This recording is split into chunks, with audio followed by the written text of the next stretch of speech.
Yeah. Yeah. Hi, Garet. Hi, Deandra. I was just thinking, is it okay if we share your last name? Oh, yeah, sure. Okay. Yeah. Okay. So today we have Garet Biglow on the podcast. And Garet, why don't I know a lot about you because Garet's one of my best friends, actually. So this is like an easy first podcast for me to talk to Garet because it just comes naturally. But why don't you tell me or tell the listeners a bit about you? Okay. You may have to prompt me a few times. Of course. I'll be too brief. My name is Garet Biglow. I'm from Kamloops. You grew up here? I grew up in Kamloops. Yeah, okay. Yeah. So Kamloops is a funny place because it's, I don't know, it just seems to stick around. It doesn't have anything particular about it, but it keeps me coming back for various reasons, and I'm really feeling at home these days. But yeah, I'm a Kamloops person, and it's tempting to talk about what I do for work and stuff, but I think those are really not very close to my identity descriptors anymore. So Okay. I would say in Kamloops, I'm a person who is excited about community building, especially through music, through dance, through connecting with lots of different people in lots and lots of different ways. And I love thinking about the ideas of holding space and figuring out how I can do that for my community to improve the human condition. Yay. Such a small feat, right? Improving the human condition. No, but it's important stuff. So you talked about music a bit. So one thing that you do with music is you're a DJ. Yeah. So actually this past weekend we had a really nice dance party out where Garet lives, and Garet DJ'd, and some other people did too. So that's one thing that I would say identifies you, is you love music and you like holding space for people to dance their buns off. Yeah. I think that's been the most inspiring new project for me in the last year, has been working with the ecstatic dance community to build spaces in the city, and then also on the property where I live, to allow people to share vulnerability through dance, develop their own authenticity through movement, and really, it's a sober dancing space, and it's really interesting seeing what emerges for people as they connect more with themselves, connect more with the community, and I'm really impressed just by the caliber of people it's drawn in, and then the networking that happens there, and so I would say I'm a DJ. I like mixing electronic music, but I'm seeing it more and more as a bit of a social service. I don't know if that's the right way to say that, but more and more of a service to deepen people's connection into the connection with themselves and connection in the community, and that's so inspiring to see that play out. I'm just so jazzed about that. It is really inspiring, and I can attest to that because I was doing ecstatic dance while I was pregnant with Joni, and because that's kind of when it started up, and it's just such a cool thing to go and dance in a sober environment to really good music and people that have intention to just dance, and it's really, really special. So that's a really cool thing that I get to share in part with you, that you're creating and bringing to our community. So you're kind of living in a particular way right now. Can we talk a bit about that? Yeah, definitely. So right now, why don't you so Garet has built tiny houses. And actually, I'm going to interject here because the reason why I know Garet is Garet built a tiny house with his partner, Bonnie. And they lived in that one. And I actually bought that first tiny house off of them and lived in that tiny house And now you're on to your second tiny house. So tell us a bit about that. Yeah. So yeah, we've been doing the tiny house thing sort of on and off, maybe, thinking about them and living in them for maybe 4 years. But yeah, we had the first one, which was kind of our learning, our tiny house learning, and now we're into one that's fully off grid. We live up on some property in the forest, and there were a lot of challenges with that. There's a lot of challenges just building and living in tiny homes already, but then doing it off grid. We literally live in a meadow in the forest. There's no services there. There's nothing there. It's just space. So yeah, it's been a big adjustment for Bonnie and I to learn how to manage that going to work and still making enough money and balancing how much work goes into just maintaining the property.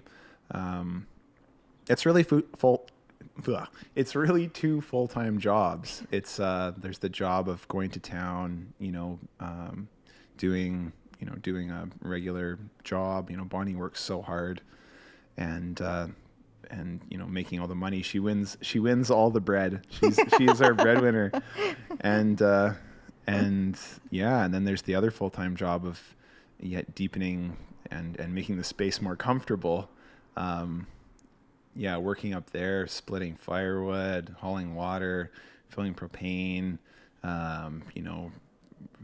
building driveways, things that kind of, when you're in the city are just so second nature, and that you just sort of expect them there. Yeah. Our solar is so interesting. Like when you live with limited electricity, and it totally changes the way you live and how you schedule your day, and how it even crosses over into social events, because you're like, well, I would love to go to that thing, but I actually have to run the generator and do an equalize cycle on my batteries. So it's just a lot more manual.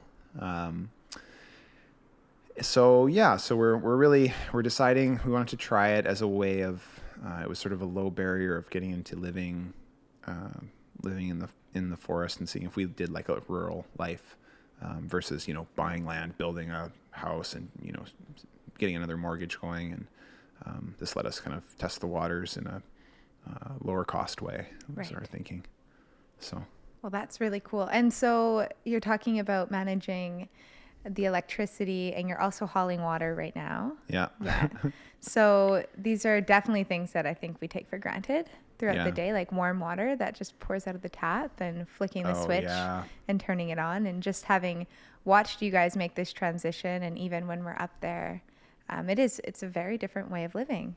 You have different priorities. Like you said, we have to equalize the batteries. So we have solar.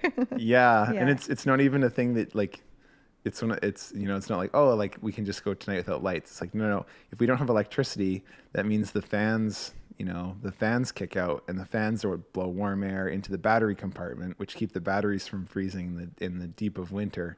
So, if we don't keep the electricity up, it means that we have to, replace our batteries, which, that's like $6,000. So, or we lose communications, like our satellite internet goes down, and suddenly we have no way of communicating with the outside world.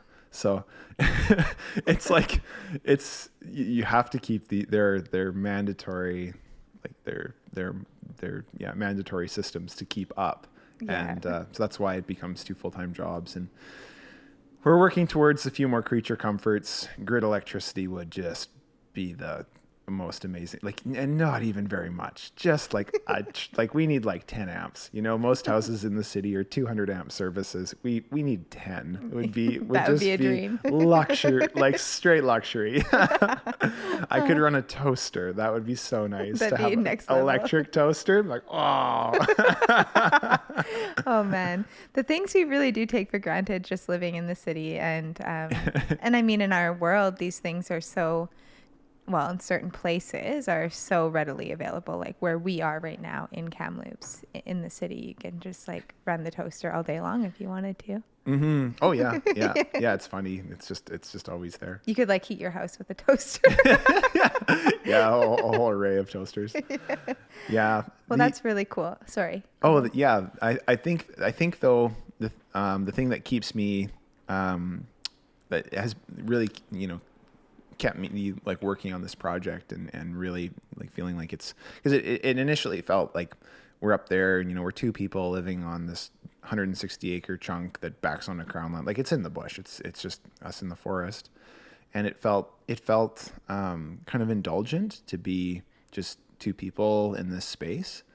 And so a big thing that I've really felt, has been important has been to share the space, because it is so beautiful and there's such it just feels like a direct conduit to connecting with nature up there. That's really lush and beautiful. The lake's there's waterfall, there's caves, there's forest trails, there's so much beauty to be shared. And so in connecting with in integrating the aesthetic dance community, and building a dance space and thinking about having people up to go for forest walks, to dance together, to have fires together. We're going to start doing the men's healing circle up there.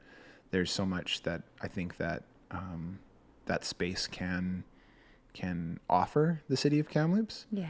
And so that's really inspiring to me. So that's all kind of in its infancy, and we're working with the fellow who owns the land to find out what is possible, what we can do, and definitely want to pursue those lines, because that feels really hopeful to me. Yeah, it is. And I think there's a lot of us craving to have access to forest, to nature outside of city limits. And so creating more accessibility for those in your community to come out is such a beautiful thing for you guys to do. And I know that my family benefits directly from that. So that's really cool. I'm just going to probe you a little bit. You mentioned briefly the men's healing circle. So this is another thing that you've kind of headed up here. Yeah, I don't know if I can. I wouldn't take full credit for it. A few of my friends it was sort of a term that was floating around in the community. A few men coming forward saying, "Oh, we really should start doing a men's healing circle," and I'd heard that a few times, and I was interested, definitely, and I thought, oh, like I wonder, I would like to go to that. I didn't feel like I had a strong calling to it. Mm-hmm. But then earlier this year, I definitely had an experience that really pushed me to realize that I had almost no trust in men, and I had been treating men as a group, as a the unknown male, as a dangerous group of humans, just because of my experience in life. I have had really jarring experiences with a number of men, and so I felt like it was always safer to treat men as guilty until proven innocent. Mm-hmm. And that wasn't actually a very functional way to live, because you feel like you're surrounded by dangerous humans, and you're always kind of watching your back, and you can't, you need to build so much trust before you actually do trust people, and that's not actually, that doesn't play out when you do analyze the men, how many of them are actually have bad hearts, or I know so many good men. And so the men's healing circle emerged from I kind of booked the first one. I was like, guys, okay, we need to do this. We really need to do this. And so we picked a day, and we all got together, and just seeing, I just needed to see that there were really good men in my community, and it just blew me away. Like the first men's healing circle, we had 12 guys who didn't know each other very well. A few of us knew each other, but mostly it was just this kind of fragmented group. All these men came together, and just it was so healing to me just to see how deeply all these men had been thinking about toxic masculinity and patriarchy, and how that didn't fit for them, and they had these deep and intricate thoughts that they'd been thinking about for a long time. And it was so beautiful and so rare to see men coming forward and speaking about these things, because it's just not part of what men typically talk about. No. And it's also, I mean, this could be a whole huge conversation. I know we've had it before, but it's just also hasn't been necessarily socially acceptable for men to go into a place of emotional vulnerability. And so, it's huge for men to go to a space and feel safe to do that. Mm-hmm. It's a really cool thing that you guys are doing. Yeah. It's been so healing, and it's been so interesting to see what my first question at the first one was, like, what called you to a men's circle? Why are you here? I just wanted to know where everyone was coming from, and to hear everyone, everyone had different reasons, and they were all really compelling and really interesting. We've been kind of, we had a follow-up one, and then we've got another one scheduled. We had a bit of a break through the summer, but we've got another one scheduled for this Sunday. And that's actually, we're going to do that up in the forest around a fire. And lovely. So I want to keep in touch with all these lovely men, and see how we can help each other out, and just, I think, just normalize and deepen these conversations. I'm tired of rolling into potlucks and stuff and being singled out by other, big dudes to talk about, what kind of beer you like to drink, or just, just conversations that are just, I'm losing patience on them, because I'm just finding, the more we don't talk about, these issues in our society and these things that need to be addressed, the more we don't talk about them, it's irresponsible at a certain point. Like, men need to address the level of privilege they have. Men need to be critical and think about, how they carry themselves in the world. Sorry, I'm just going to interrupt, but I also think a really important thing, which you've hit on, is they also need to talk about the relationship with one another. Yeah. Right? Because it's one thing, like, we talk a lot about men and women, we have been in the last few years, about the relationship between men and women, and patriarchy in that context, and how it impacts women, and the Me Too movement, and all these things that have come out. And it's really important stuff. But we also need to talk about and deal with the relationships between men. And I think that's the most compelling thing that, you are really passionate about, is, healing these relationships within men, and changing the conversations, instead of just like these stock standard, hey man, what kind of car do you drive, or like, what kind of beer do you like to drink? Yeah, what do you do for work? What do you do for work? Exactly. To just real conversation that's true to your heart, or close to you, and what you're interested in. Yeah.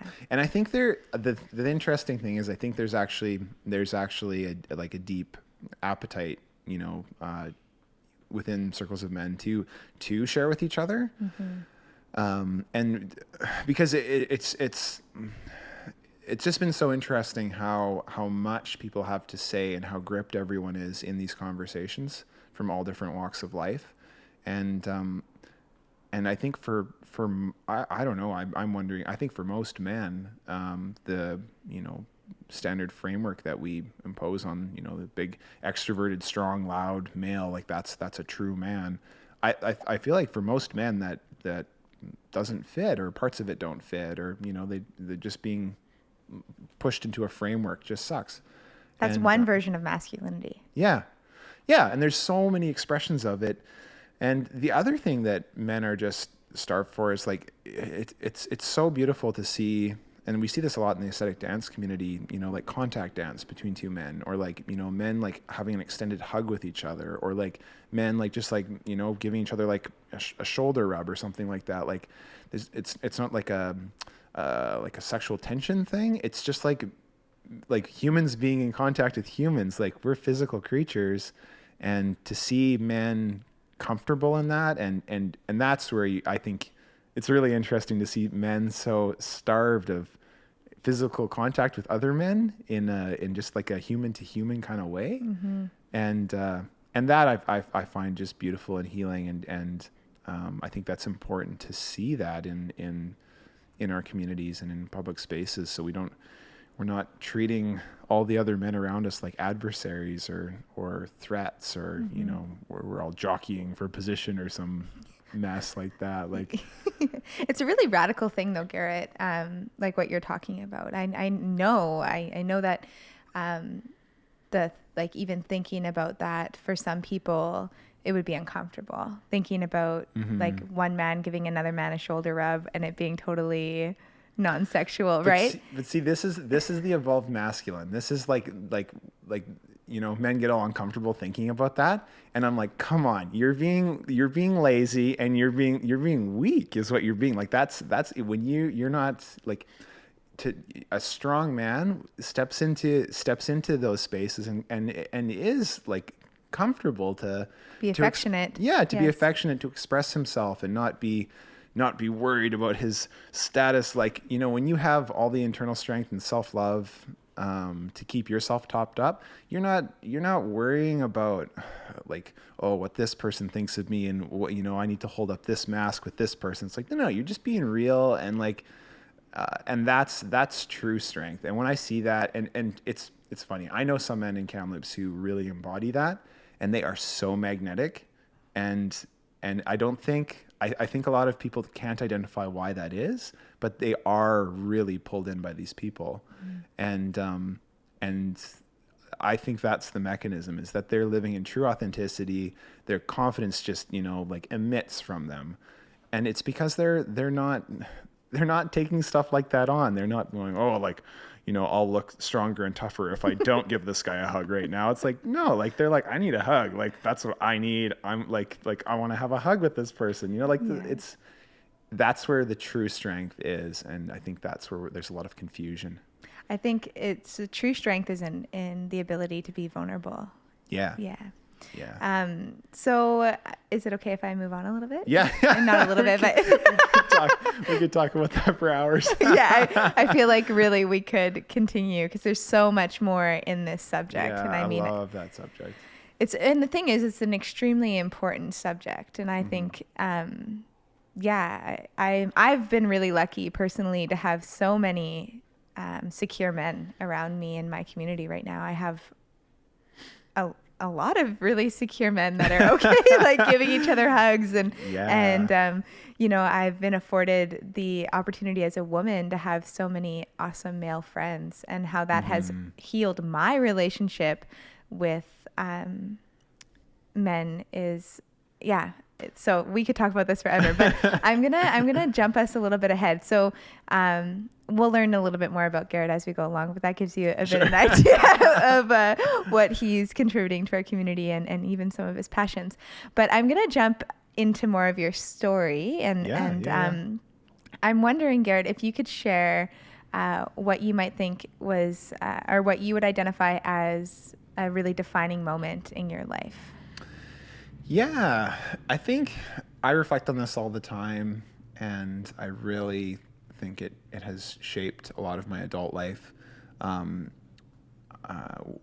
the period in my life I was in a really depressed state, and really struggling with depression, and it was a really grim time for me. I had no sense of purpose, no direction. I was extremely nihilistic. And I was, in a really unhealthy mode, a lot of self-destructive behavior, and just, a lot of nihilism. And the defining moment, I think, was cracking out of that, and getting in touch with techniques of understanding how to access my best self and how to reliably practice being my best self. And that was maybe when I was 22, 23. Maybe a little earlier, 21, 22. I'm so bad with times and dates. Yes. Yeah. So, okay. Yeah, So, yeah. I would have been 21, 22.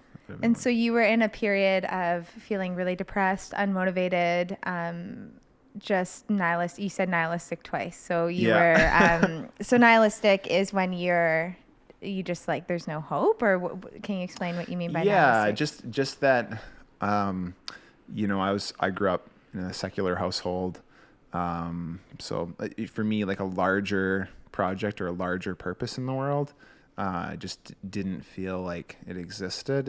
I just felt like we were, sacks of meat wandering around trying to generate as much personal satisfaction as possible in our lifetime. And then we would just, rot back into the earth and, like compost and, be, converted into something else. And, maybe there's some, reincarnation cycles there, but there's really not a lot of, it's just churn. There's no meaning. There's no meaning or anything beyond that's important to care about. I didn't have a lot of reasons to care.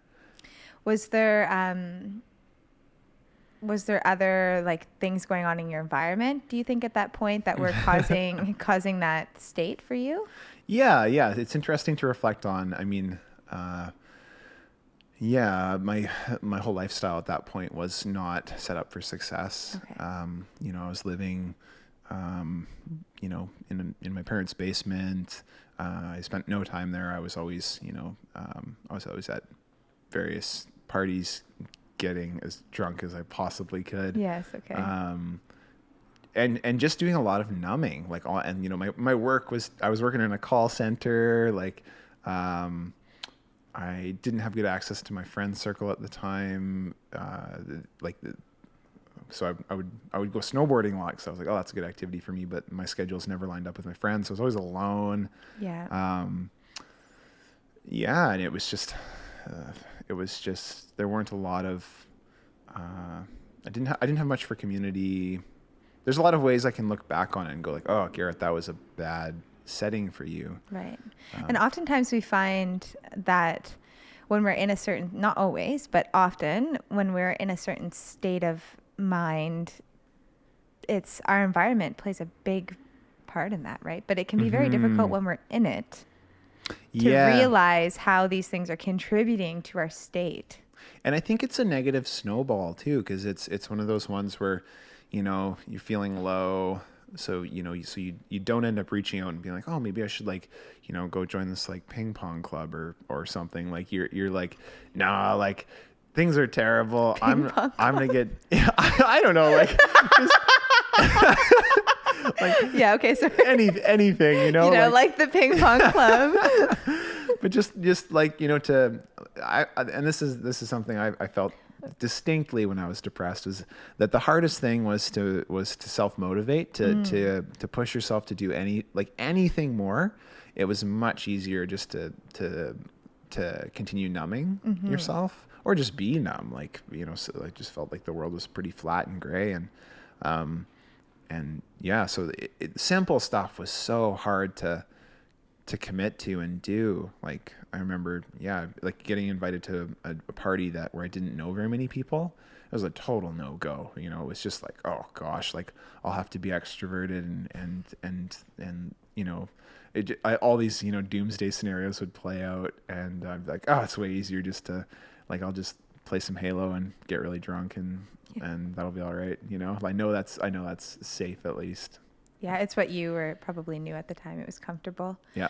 So that's a huge thing. What you're talking about is not having the motivation when we're in a depressed state to do anything. For some folks, it's like getting in the shower.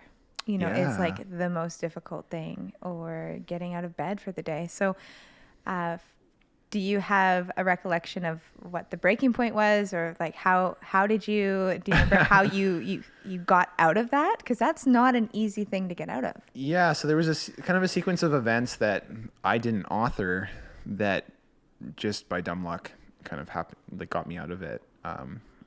So the first thing that happened was, I moved out of my parents' basement. They kind of pushed me out a little bit. And I moved into a household with 3 other guys, and it was a really fun house. It was like we had a lot of parties. It was, right by the university. It was, a good, like, busy, extroverted, much more social setting for me. Okay. Rather than being in, I was way out in Barnhart Vale, which is a satellite community of Kamloops. It's 20 minutes out of town and, 1 acre lots. And I was in a basement out there before. So a big change there. So it sounds like a community. Yeah. Yeah. More humans. Yeah. More of my peers. And so that was really good. I definitely was still self-destructive, not in, it wasn't the full fix by any means. I was still. Move your microphone up a little bit. Oh yeah, sure. There we go. I was still, I would say, like in my depression for sure, and really kind of expressing my nihilism, I guess, and getting a lot of validation in that from the people I was with too, Okay. where everyone around was like, yeah, like there's no point, like let's just get as debaucherous as possible, and that's what we'll do. And it there was a lot of kind of fun in that, but definitely not sustainable and not feeding my soul in a sustainable way that was going to help me deepen in life. So that was the first thing. Got moved out, and then and this is an interesting thing to talk about, but the second thing that I decided to do is I thought, okay, I need to make money because because I need to pay my rent. And again, I wanted sort of the lowest input in terms of work. I just wanted to, make barely enough money to get by. So I thought, oh, I know what I'll do. I'll grow and sell magic mushrooms. I'll figure out how to do that. And it doesn't seem that hard. And so I figured it out, and I started selling mushrooms, and it was, extremely lucrative, very low input cost. And I never did them. I was a very responsible drug dealer. I just, I had like Excel spreadsheets and tracked my costs. Oh, I can just imagine. Yeah. Super like OCD. ready for tax season. Oh, wait. Yeah. So no, I was on it, and it worked out really well. And it was interesting. I think I detected this early, was that, people were getting a lot of value out of their experiences with mushrooms, and not in like party ways. Like, it was different than, people, like I had the craziest night last night, blah, blah, blah, this and this happened, definitely those stories would come back to me. But, the stories that stood out to me, people were reporting, I, had this wonderful weekend and felt like I really was able to connect with nature this weekend, or like, I was thinking about my mom, or, life stuff that was, that felt impactful to them, and kind of made me stop and scratch my head. And, but at this point you weren't interested, like you hadn't been researching psilocybin there, like in the impacts therapeutically. Like, I know that that's something that you're interested in now. Yeah. But at this point in your life, you were like, I'm going to make money, so I'm going to grow psilocybin. And then, and then people were coming back with these therapeutic stories. Yeah. Interesting. And it was like, I was doing it purely because of the lifestyle. Like, I didn't have to, I spent, I don't know, I think it was like $400 or something to get equipped, and it, paid all my rent and paid for my groceries and paid for all my, partying and stuff. And I didn't have to do very much. You just sort of let everything sit for, large chunks of time. So really, it was all about the lifestyle. And I'm like, I'm really, like, I did a lot of drinking, but I was really uncomfortable moving into the world of drugs. Mm-hmm. And so I always felt really scared to do that. But after, and so you were still kind of depressed at this point. Like, you're living with these guys, so you're selling psilocybin, you're scratching your head because people are coming back with these like stories of connecting with themselves, connecting with others, with nature. And and so then at some point I got kind of curious, and I was like, like it's been like a year or something like that. And I was like, I should try these mushrooms and see what the heck everyone's talking about. I'm selling them. I probably should know what I'm selling to people. So I tried them, and the first time I remember it like adding a lot of brightness just generally to like acutely while I was high. Didn't take very much, but it just added a lot of like color and vividness to the scene, and it was really inspiring and felt really refreshing. And that stuck around for like 2 or 3 weeks. I just remember being like, like just everything was just a bit more vivid, and it had this sort of halo feeling. And it was really intriguing to me. It felt like, like a parched lake or something that finally got some rain or something like that. It was just so refreshing to suddenly have some color and something back, and so I thought, okay, I have to do this again. So I really leaned into it, and I took a stronger dose the second time, and had this full on, just beautiful, absolute full 3D color experience. Just so much content, so much coming at me, so much more richness than I think I had experienced for such a long time. Mm-hmm. And it was, I didn't really know what to do with it all. I remember during the experience just being like kind of floored by the fireworks that were, flooding into my brain. And as the kind of intensity wore down, I just had this huge urge to write. And I went up, I remember going up to my room, I got my journal out, and this is the defining moment for me, is I remember just making 2 columns. I made a list of behaviors that were destructive and didn't feed my soul. And then I made another column of behaviors that were really positive, that I knew enriched my life and made me feel good as a human. And it was so funny to me in that moment. I remember just being like, I'm like, okay, Garet, here's a list of things that you shouldn't do. And here's a list of things that, you should do. Like, these are the things. And if I just stop doing all these terrible things, and I just focus on doing these things that I know feed my soul and build my person and bring energy into my life, I'll probably be a lot happier. And it was so funny how in that moment, how clear that was to me and how obvious it was.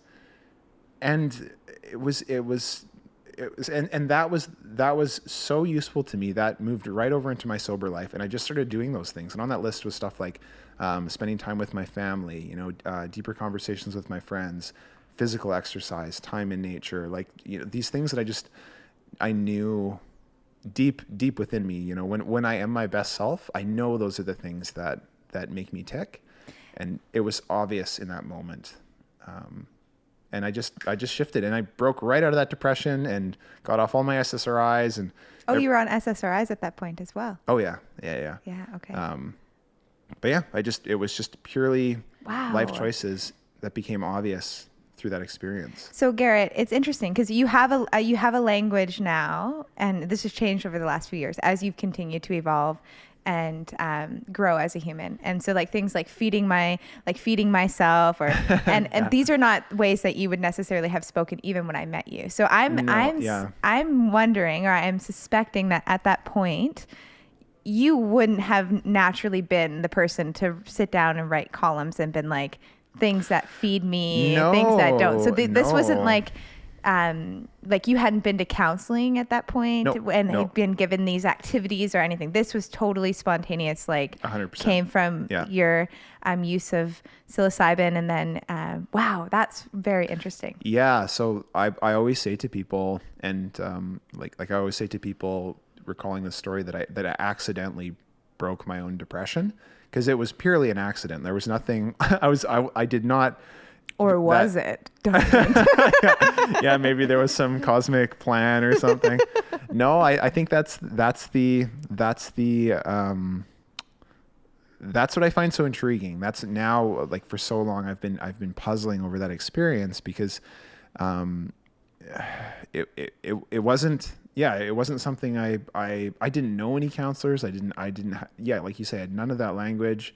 It just sort of emerged where it felt obvious. And it was purely an accident.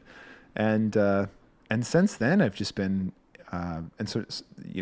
checking in with those best self practices, and it's much easier now to, I can do that in my sober life. I don't need to do these deep dives, with psychedelics. I mean, now and then I will, but it's now more of a journaling practice, and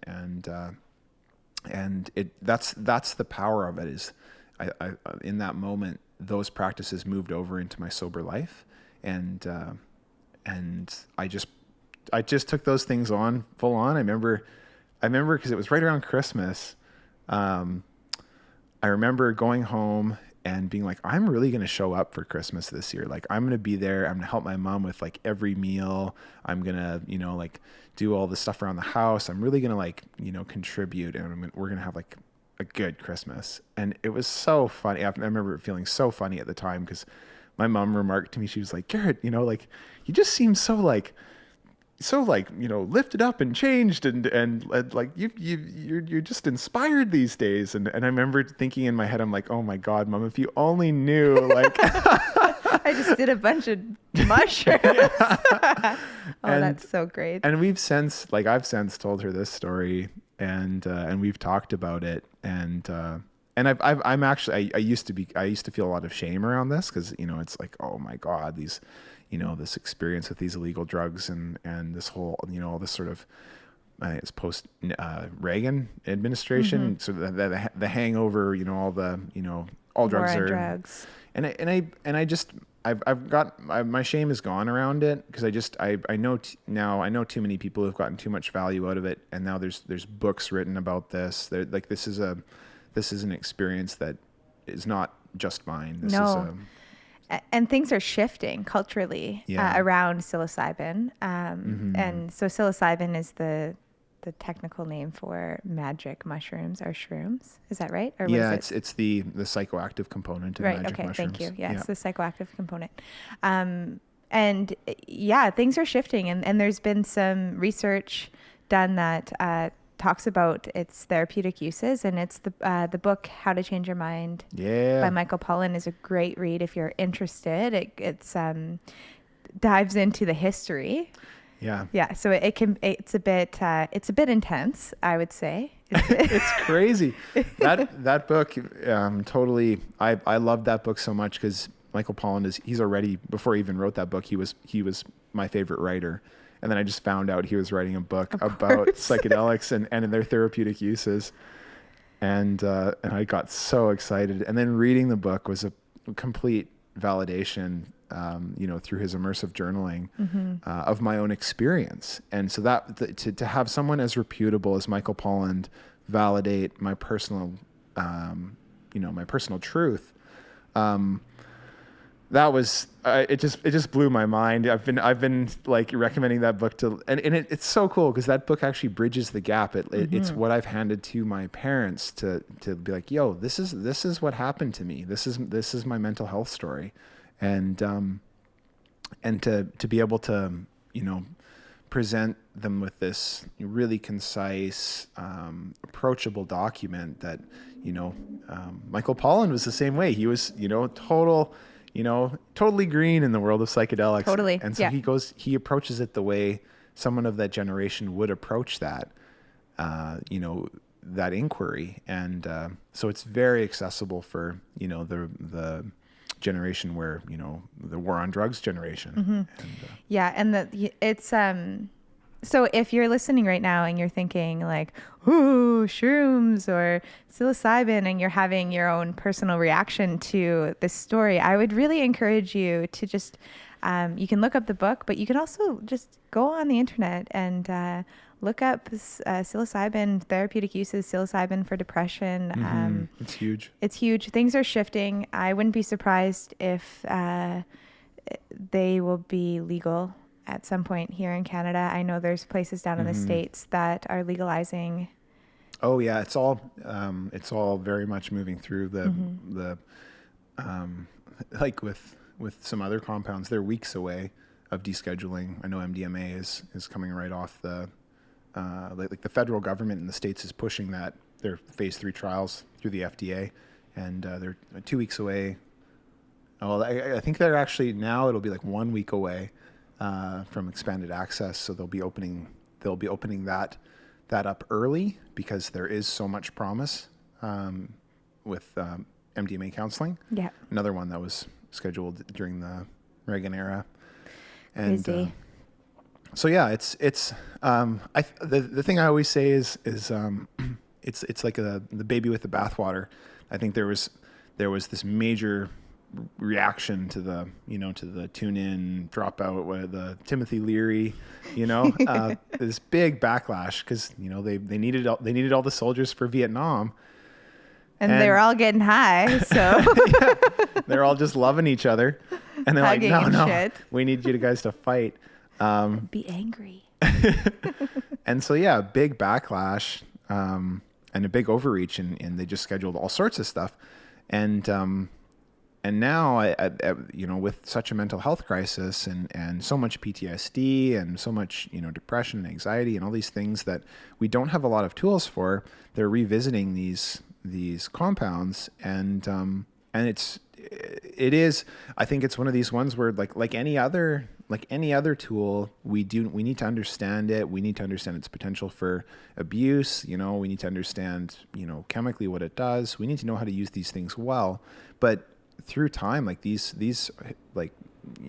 our ancestors used these as medicines, and they had strong cultural practices and wisdom around how to use these things in a responsible way.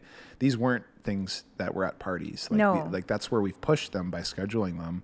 These were, very ceremonial, important tools, just like echinacea or I don't know, like ginger or turmeric, these are all tools that the natural world provides for us. And, we just need to understand them and respect them. And if we do that, then I think that we can use them where they're useful. Totally. I agree. Well, that's a really inspiring story, Garet. And I think that it shows us that sometimes we're in the right place at the right time, and that things can fall into place in a way that can push us forward in our lives. Like just, you said, I didn't author these things, but in a sense you did, but in a sense you were along for the ride. It's just, what I'm trying to say, there's unconventional ways that we can deal with our mental health. And sometimes we happen upon them. And if we are open enough to receive and accept what these moments can offer us, we can move out of the funks that we're in. Yeah. Definitely. Yeah. I think that the thing that's inspired me the most to keep doing is to question things. People like, oh, this is the only way to solve that problem, or like this is how this event typically goes, or this is how I think that we need to ask why way more often, and then also think about it, like get to know ourselves really well, so we can decide if something totally out of the box is better for us, or if we don't want to use that framework, or I think people really could benefit from asking why, and just being a lot more inquiry, a lot more questioning and curiosity, I think is so important. It's made me so curious, because it was one of those things where the only ways out of this is, SSRIs and exercise or something like that. I remember the advice. It was very simple, and that was the only way out, and kind of discovering, and I mean, there was so much power for me in discovering my own mental health path. I felt so proud to have dealt with that myself, and that almost made it doubly powerful, because I had all this self-love for myself, like good job, Garet. It was organic. Smokes. Yeah. I solved this problem. I didn't need all these outside forces. It came from within, and that felt so good to me, to just decide on the practices that I would employ to heal myself, and it worked. That's so cool. So Garet, I thank you so much for sharing that story. I think it's an important one to share, and not that, you know, we're suggesting for people to go out and, you know, like use a bunch of mushrooms. Yeah. But it's definitely one thing that has worked for some people in a context that is safe and therapeutic. Yeah. And you know, I wouldn't suggest doing psilocybin and going to the bar and thinking that you're gonna like bump out of your depression. Or this is where the piece around it being like an accident that I ran into it. Like I happened to be at the tail end of my night. I happened to have a journal in my room. You know, I like things just sort of aligned in that way that, you know, it was fairly well set up for me to do that introspection. Mm-hmm. Yeah. So, and I think that's where that wisdom of that, you know, understanding of the, like how these things are best used, like, you know, since you know, you're reflecting on my own experience and hearing of all these other experiences, you know, there's definitely best practices, you know, in terms of, you know, having a counselor there, or someone who can, you know, who can kind of nudge you along and hold space for you and support you, you know, keep you in safe space, bring you tea, you know, like have a safe person there. But like there's and that's what we're missing, that with the scheduling, we are kind of, it becomes DIY. Mm-hmm. and you know, do it yourself, and that's what we're missing is how to integrate these things well, to use them in ways that are, because absolutely, these things can be used in really dangerous ways and abused, and people take them and go to bars and oh God, it's the worst idea in the world. It actually is the worst idea in the world. If you're okay, can we jump ahead here? Yeah, absolutely. Not that, actually, that's an interesting way to say that, because we're not going anywhere but here, so we're not really jumping ahead, but we're going to move along. So Garet, I want to ask, what do you think is the biggest challenge or issue we're facing as a community society today? I think so. I've been learning a lot. I've been learning a lot about eco-psychology of late, and that's really put a sharp edge on kind of my intuitions around these issues. I think the thing we're struggling with the most as a society is disconnection from the natural world, and thinking that we are other to the natural world. You know, we say we are on the land rather than being people of the land. This kind of egocentric mode of operating, very human-centric as well, where we feel like there's nature and then there are humans, and I think it's the source of so many issues. It's the source of, you know, us feeling like it's okay to abuse our environments and you know, to not understand them completely, so we can't take care of them. Mm-hmm. You know, I think it's the source of so much mental health issues, like just people like when you think of yourself as just a human and not part of the natural world, you think you can, you know, put yourself in you know, like a totally inhuman environments, like, you know, no natural light, and, you know, spending all these hours working indoors with filtered air, and, you know, no sounds of nature. You know, you're effectively taking something out of where it will flourish, and you're putting it in an environment where it can't. And then we start asking all these mechanical questions, like, oh, maybe there's not enough serotonin flowing in the brain. Maybe this person has an issue with glutamate, or maybe, you know, we break it down into this very mechanical fix. And because we want a simple fix. There's, like, you know, a pill to solve the problem, but it's that you know, connection to the natural world, and putting us in the environment that we came up in. Like, you know, we come from the natural world. We are the natural world, and to disconnect ourselves, to pull ourselves away from that, from deeply human activities that we're so designed for, I think generates so much personal suffering, and then like within societies, like on the whole, mm-hmm. It generates just enormous amounts of like we're eating up this earth. we think it's something for us, not part of us. And we're becoming sicker in the process. Yeah, big time. In many ways, like you've articulated, like mental health wise, physically.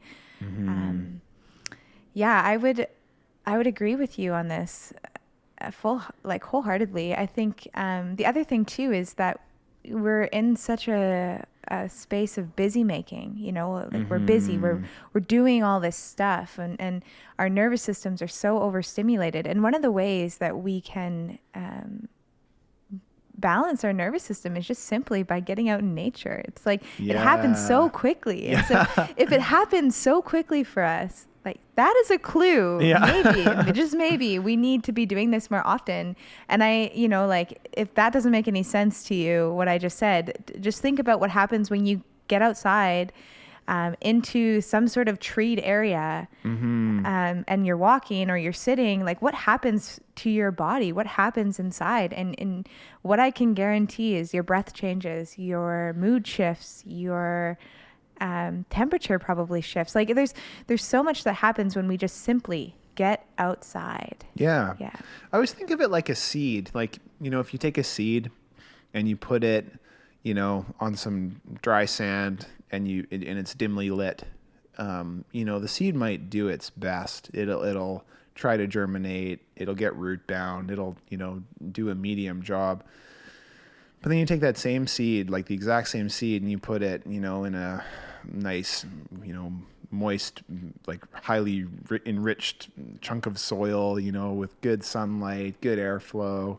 The exact same seed suddenly has the capacity to really flourish and, develop and bear fruit and so I always think about that, like where, if you think of humans as the seed, where are we, what environments are we placing ourselves in? And are we setting ourselves up for success? Are we putting ourselves in environments that foster our own, personal growth and our own mental health and our ability to support others? Like, I think that that's been a really useful analogy for me. It's a great analogy. Yeah. Thank you. Yeah, that's a great analogy. It's true. And something that's coming up for me, Garet, as you're saying this, is that it doesn't have to be one way or the other, meaning it doesn't have to be like only living in the bush, not living in cities. Like cities don't have to be a bad thing. No. Oh, no. We just need to find a way, because there's something about living within a city that is actually very good for the environment, and the fact that like we can share housing, we can share resources, we can, limit the transportation costs and impacts, and but we need to find a way to bridge these two things. Yeah. And that's like, don't get me wrong. I'm not one of these people who says like, oh, we have to go back to the feudal age because everything was better. Like that's crazy. No, you're not that person. No. No, I think like, and this is a deeper understanding. We have our, our Western mind that, it does bear a lot of fruit. We've developed amazing healthcare practices. We have, invented things like cities that so many benefits in cities, for streamlining things, reducing resources, optimization is huge. But I think it's the Western mind is so seductive because it's so cognitive. There's so many interesting problems to solve. And you can go too far down that road where we forget about our intuitive being and our quieter, more I want to say like primal or primitive being, like the fact that we are of nature. And so it's this bridging of Western mind and our intuitive mind and our who we quietly are but deeply are. We need to respect that as well. So yeah, that's where I see some bridges need to be built, and some like bridges in the sense that we need to bridge those minds, and holistic care for who we truly are. And it's responsible deployment of powerful technologies, I think is the important thing. And yes. Those discussions are happening. I know that those discussions are definitely happening more and more as we realize how inhuman we're becoming. Yeah. Yeah. Very inhuman. I mean, again, something's coming to me as you're talking about bridging the parts of ourselves. So like our Western mind, and then you said kind of our more primitive self. I'm thinking about, I so firmly believe that. And the thing that brought that to my awareness was childbirth, was going through the process of having a child and labor, that made me realize that there is a whole part of my body and my being that has not been accessed until now. Wow. And now I made that connection, that primitive, natural is not the word, that primitive self that it has an inherent knowing, and it is deeply connected to nature and the environment. And I had my baby on the second floor of an apartment building, not in the bush, but there was a bridging of worlds. And it's like, we need to find a way to access that body, that sense of knowing, that intuitive, primal being that exists with this, Western, prosperity driven, productivity driven mind. We need to bring it together, and we can create a world that has such beautiful balance of the two. Yeah. And that's what has really been, that's a beautiful story. Like, it's so cool to subjectively experience that, to get hit with that, where you're like, oh yeah, right. Like I am not this like, polished hand sanitizer, entity living on this planet. Like I am deeply in the natural world in this powerful way. Like that's beautiful. And yeah, I think that to get hit with that, like during childbirth, like that must have been incredible. Like, yeah, I'm so jealous. Like I'm as a man, I'm like, man, like my body can't do stuff like that. And I'm a little bummed. We've had this conversation a lot. I always have a little chip on my shoulder that I can't do that. Like, it's like a metamorphosis, like making another human. Is just amazing. Anyway. Yeah, it's a beautiful thing. Wow, Garet, that's so cool. I want to thank you for coming on today. Oh yeah. But before we go, is there anything else you want to share with the listeners? Things that you think, that you'd like to leave? Well, I think that I'd like to say thank you to you, and I'm inspired to have more of these conversations. I think that talking about things like toxic masculinity, deepening our understanding in terms of healing, like how we can truly be in line with healing who we are, like working with what we've got. Yes. I think for so long we've been thinking of healing as a mechanical problem and not really inspecting the whole like holistic scenario. So yeah, I love these conversations. I love talking to you as always, and I'm excited to hear more content from you, and deepen these conversations for sure. So thank you. Yeah, no, it's my pleasure, Garet. I think I just really wanted to highlight the things that we talked about today more in our life, like what you said, the toxic masculinity. I think we might just have to have you come back so we can talk more about that, or we can talk about patriarchy and oppression and all these things. Yeah. But that conversation, I would urge all of us to have more of it. Within our circles and our people.